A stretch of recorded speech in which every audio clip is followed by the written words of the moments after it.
Ce journal vous est offert par le FPI, Fonds de promotion de l'industrie, votre partenaire privilégié pour la réussite de vos projets.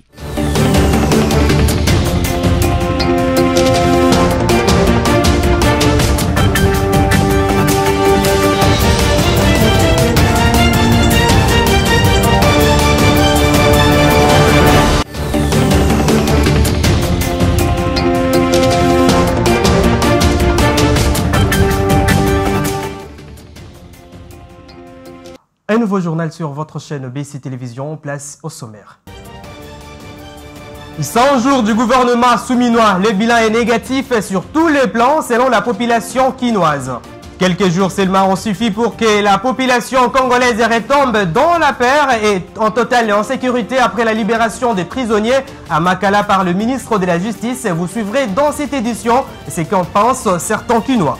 L'opposition congolaise se mobilise une nouvelle fois pour dénoncer ce qu'elle qualifie des arrestations et détentions arbitraires des opposants politiques et des activistes à Kinshasa en annonçant un sit-in ce mercredi 25 septembre 2024 devant le palais de la justice à Gombe. Mais tout d'abord, à New York, en marge des travaux de la 79e Assemblée générale des Nations unies, le chef de l'État, Félix-Antoine Tshisekedi Tshilombo, a reçu José Fernandez, le sous-secrétaire d'État américain en charge de la croissance économique, énergie et environnement. D'après la presse présidentielle, José Fernandez a tenu à rassurer le président Tshisekedi de l'intérêt des États-Unis d'investir en République démocratique du Congo dans une industrie locale des transformations des minéraux stratégiques tels que les coltans, les cobaltes, les lithium et les cuivres. Et sachez que la première ministre Judith Suminwa a reçu la ministre des Droits humains Chantal Chumbu et le premier président de la Cour de cassation Eli Léon Ndomba pour examiner les solutions visant à garantir une prise en charge respectueuse des enfants détenus afin d'améliorer les conditions des milliers carcéraux dans les juridictions pour enfants. Ginette Fika nous en dit plus. Des stratégies sont mises en place pour garantir un traitement respectueux aux enfants détenus. C'est ce qui ressort de la réunion que la chef du gouvernement Judith Suminwa Tuluka a eue avec la ministre des Droits humains Chantal Chumbu et le premier président de la Cour de cassation Eli Léon Ndomba. Il était question de discuter sur les conditions de milliers carcéraux dans les juridictions pour enfants. Sur ces, plusieurs solutions sont envisagées, comme l'explique la ministre des Droits humains, Chantal Chumbu. Le gouvernement prévoit de rétablir les enfants dans leurs conditions normales, c'est-à-dire on va relocaliser temporairement les milliers carcérales, là où se trouvent les enfants, on va les mettre dans de bonnes conditions, on va les nourrir, les envoyer des psychologues et tout, donc il y aura une prise en charge respectable. Les enfants doivent vivre dans la dignité. Vous avez vu, quand on a fait la tournée, nous avons constaté qu'il y a vraiment des conditions dégradantes et nous ne pouvons pas fermer les yeux. Le chef de l'État nous a instruits à régler ces problèmes et Madame la Première ministre vient de m'instruire d'aller chercher la solution et avant la fin de la journée que je puisse lui donner des propositions. Donc, il y a cette volonté de construire. Il y a des partenaires qui sont prêts. Nous sommes en train de sensibiliser partout. Et nous allons construire parce qu'il n'y a pas une autre solution. Vous avez vu, les enfants sont détenus dans des conteneurs rouillés. Il n'y a pas de toilettes, il n'y a pas d'eau, ils n'ont rien à manger. Donc, le gouvernement prévoit en outre d'étendre ces réformes à l'ensemble des provinces, améliorer les infrastructures judiciaires et pénitentiaires du pays. Vous êtes sans ignorer que le ministre d'État en charge de la Justice et garde des Sceaux avait récemment procédé à la libération de plusieurs détenus de la prison centrale de Makala. Pour certains libérés, aussitôt rencontré le soleil, l'idée de replonger dans les mauvaises pratiques a surgi. Est-ce une décision réfléchie? Cet avant-midi, nos reporters sont allés à la rencontre des Quinois dans le but de savoir ce qu'ils pensent. Patricia Bomolo et Généreuse Essengo signent ces reportages. Une bonne nouvelle pour les uns et le début de grincement des dents pour les autres. Les échos se répandent ça et là au sujet des quelques détenus libérés il y a quelques jours. Aussitôt sortis de prison, Certains n'ont pas perdu du temps et ont vite repris leur bavure. Ce genre de décision requiert beaucoup de stratégies pour éviter les répercussions à l'avenir. Un papa rencontré sur terrain pense que c'est une décision irréfléchie. Pour ngai makanisi wana na yebite soki ava basala likamula moko bakota kata mo réunion ya kutunana ki tosala bobe pour nanga eza mabe makasi. Mabe na yango pour na kati kuna muntu na muntu azana oyo ayeka oyo akotelaka. Bamisu bakotala banyongo batu bamisusu baboma bakuluna bazali kuna bango nyonso bafongolika porte babimi siko ba quartier nyonso esika bakuluna wana bauta bazongeli lisusu kosala même opération oyo babandaki kosala babandeli yango lisusu à zéro partout comme on a depuis samedi nde nazoyoka babandaki opération wana mais jusqu'à maintenant tozoyoka déjà ba rapport ozobima kotoyo bazongeli bato na ba conflit toye lobi na yoka kina selema un groupe déjà ba garçon bazo toye bokoyoka biso. Certaines familles se réjouissent après avoir retrouvé les leurs, peut-être pas aussi, qui sait. Mais qu'en est-il de la population? To banai ko féliciter ministre de la justice et to kamwe lelo oyo to ebite soki to koloba so félicitations na bimisi ba ndeko wana po ezana ba ka oyo ba ndeko wana musu ba kotela esengela kite ministre ya permettre ndenge wana babima na ebite esali nini po ba ndeko wana babima na ebi ba musu na quartier Congo et lobby baza ko apprendre que garçon musu sona ba condamné abimi et la police a comme un problème pour la police asala ki musala o esengela ki asala bakangi bandeko wana bakena bango pe bandeko wana bakana ba policier balaka ke suka to kobima na ebite so bazai ba prophète so bazai banani et lelo babimi problème est comme dans la police wana o ba policier bakanga ka bango et ministre ko eki ko sala eloko wana te en tout cas eloko wana bayeba ke population bazali suna kimia te babanaki ko bunda po population comme na kimia et ba élément ya makasi bakanga ki bango si bake lelo o to suki wapi donc to komi ko zonga ko la 17h ba 18h. Le désengorgement en soi n'est pas mauvais. Mais pourquoi ne pas prévoir une politique d'insertion comme le cas de ceux-là qu'on envoie à Kanyama-Kassisi? Le vin est tiré, il faut le boire, dit-on.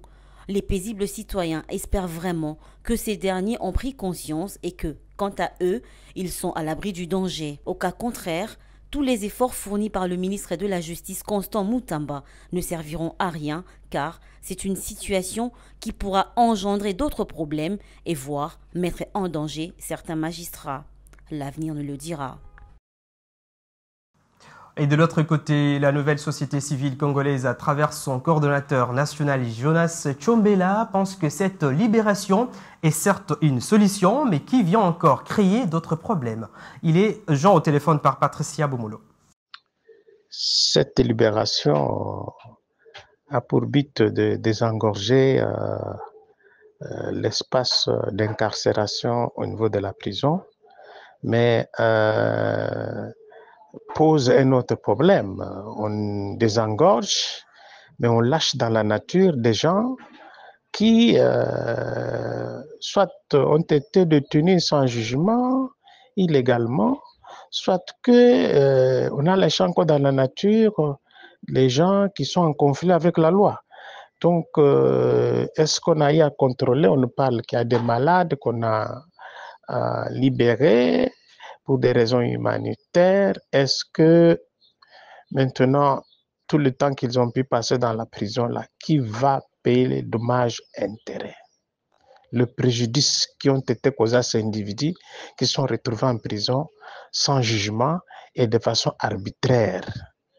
Voilà pourquoi à la nouvelle société civile congolaise, on lance l'appel à tous les prisonniers qui ont été détenus illégalement et de façon arbitraire sans procès de venir se faire enregistrer parce que l'État congolais doit réparer le préjudice qui leur a été causé. Plusieurs années, ce n'est pas normal. Ce n'est pas normal. On résout un problème, mais on en crée un autre. Et puis on veut se dédouaner de sa responsabilité. Ça n'a pas de sens. Et dans un communiqué du ministre de la Justice est rendu public ce mardi 24 septembre 2024 et dont une copie nous est parvenue, il est noté qu'afin de faire face à la montée de l'immoralité dans les réseaux sociaux, le ministre d'État en charge de la Justice et garde des Sceaux, Constant Mutamba, a donné injonction aux procureurs près les cours d'appel, aux officiers de police judiciaire, ainsi qu'à la commission des censures des chansons et de spectacles afin d'engager des poursuites contre les personnes qui s'adonnent à de pratiques de dépravation de mœurs sur les réseaux sociaux. Fait à Kinshasa, le 23 septembre 2024, les cabinets du ministre d'État de la Justice et garde des Sceaux. Et parlons à présent de la situation des déplacés dans la partie est de la République démocratique du Congo.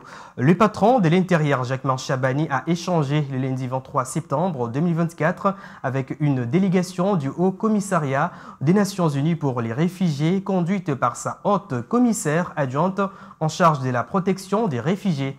Il ressort de ces échanges que le Haut Commissariat des Nations Unies pour les réfugiés sollicite du gouvernement congolais une collaboration pour stabiliser 6 millions de déplacés à l'intérieur du pays. Dans son cabinet de travail, le vice-premier ministre, ministre de l'Intérieur, Jacques Chabani, a reçu une délégation conduite par la haute commissaire adjointe en charge de la protection au Haut Commissariat des Nations Unies pour les réfugiés HCR. Avec la dite délégation, les échanges ont tourné autour de la situation humanitaire qui prévaut à l'est de la République démocratique du Congo, en ce qui concerne surtout les déplacés internes. C'est dans ces cadres que les HCR est venu demander la collaboration du gouvernement pour stabiliser 6 millions de déplacés à l'intérieur du pays. J'ai rencontré effectivement Monsieur le vice-premier ministre et on a vraiment eu une rencontre très fructueuse, très cordiale avec son Excellence, où on a parlé un peu de toutes les personnes en situation de déplacement forcé ici dans le pays et les réfugiés aussi, bien sûr, les Congolais eux-mêmes qui se trouvent déplacés ici dans diverses régions. Et Monsieur le vice-premier ministre nous a assuré, bien sûr, de son engagement continu vis-à-vis de... Jacques Chabani réaffirma l'engagement du gouvernement dans la protection et assistance de réfugiés, les a rassurés de la mise à jour de la législation congolaise en cette matière dans les prochains jours. Vous avez sans doute reconnu la voix de Ginette Fika. Depuis son investiture en juin dernier par l'Assemblée nationale, et c'est le 19 septembre dernier que le gouvernement suminois avait totalisé les 100 jours à la question de savoir s'il y a un changement sur tous les plans, notamment les sociales et sécurité. Quelques qui nous rencontrent ce matin par nos reporters donnent leurs avis dans ces propos recueillis par Généreuse Essengo. Il y a le gouvernement, il y a Sikaote. Vous voyez, surtout biso ba oyo to vivre na mukie oto zwaka. Donc tout le monde c'est comme si ils viennent oppresser encore là où ils ont déjà moins facile à retrouver. Mais et comme sous moi passe. Et comme sous moi passe pour le peu qu'on trouvait avec facilité, les autres monde trouver avec difficulté. Mais difficulté majeure. Difficulté majeure par rapport à quoi? Dépravation non, il y a mœurs c'est commis et là, on partout. Les députés, ils sont sincères au biso, les lots, ils sont à l'abandon pour que, tant que comme un moment opportun, les sous, il y a les sous. Et puis, biso les sous, quand on a les sous. Donc, moi, je pense que maire a beaucoup à revoir. On a belé, il faut tala, il faut que presser pour ça la musala. Pouvoir ya Mama Souminoa en tout cas ils ont tambola bien té. Ils sont capables de gérer pouvoir wana atika. Après ça mutu so gérant parce que tozo kemba. Bato ko vivre na condition oté.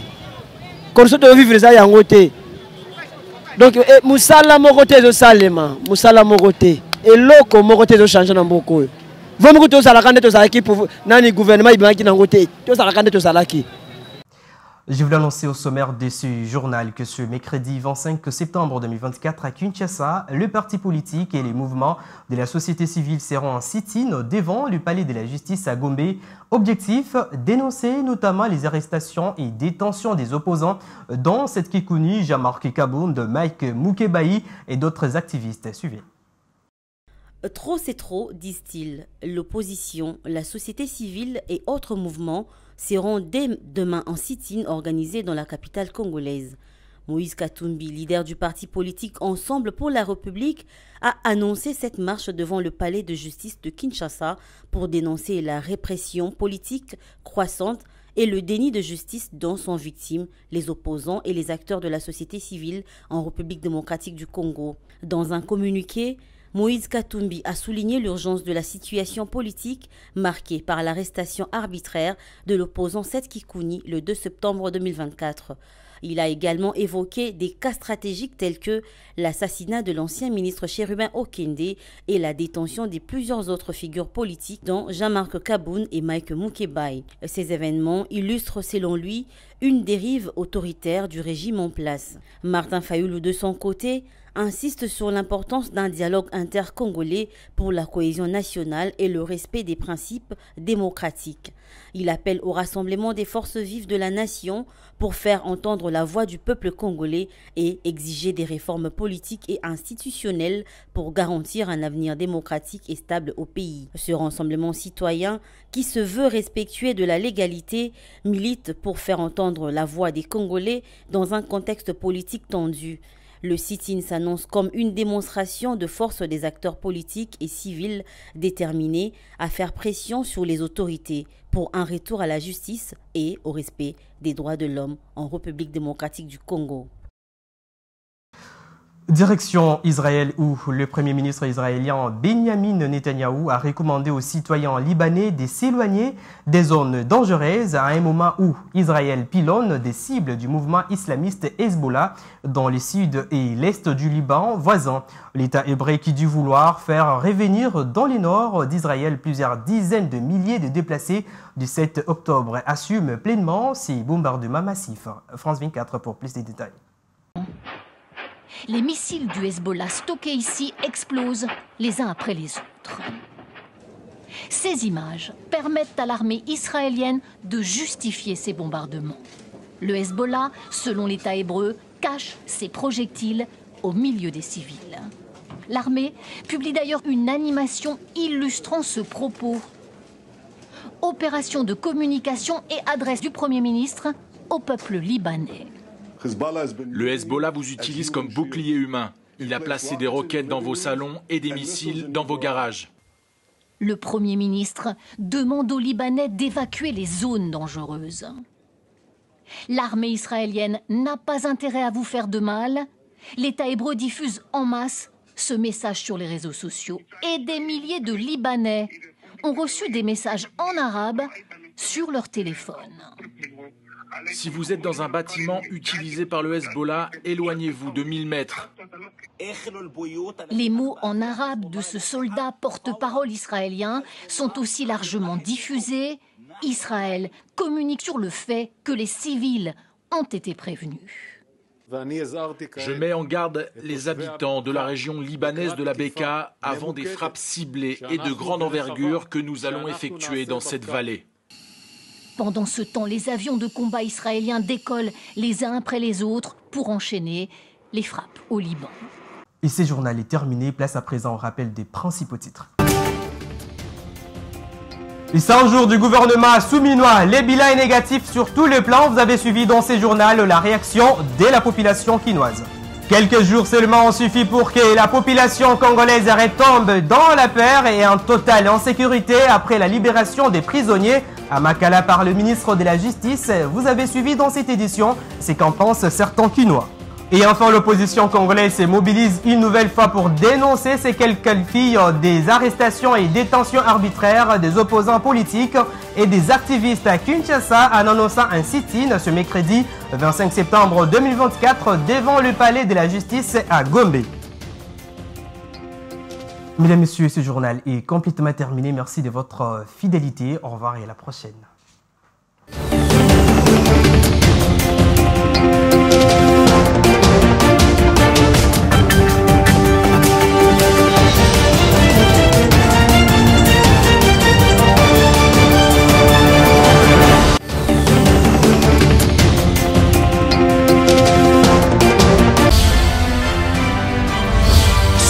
Vous a été offert par le FPI, Fonds de promotion de l'industrie, votre partenaire privilégié pour la réussite de vos projets.